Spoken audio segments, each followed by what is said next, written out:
Today on Fix It Up Right, I'm going to show you how to repair this windowsill.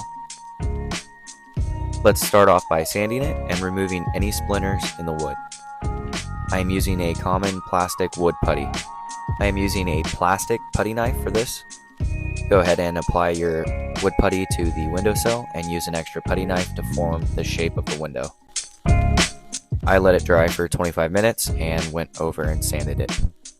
I used 2 grids, and once I was done sanding it, I went and applied my second coat of wood putty.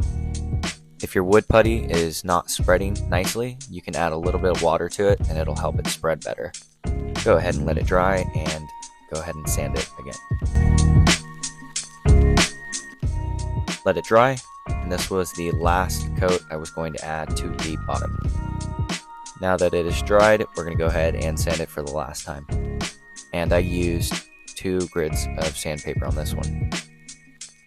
Turned out pretty good, so now we're going to apply a coat of paint to it.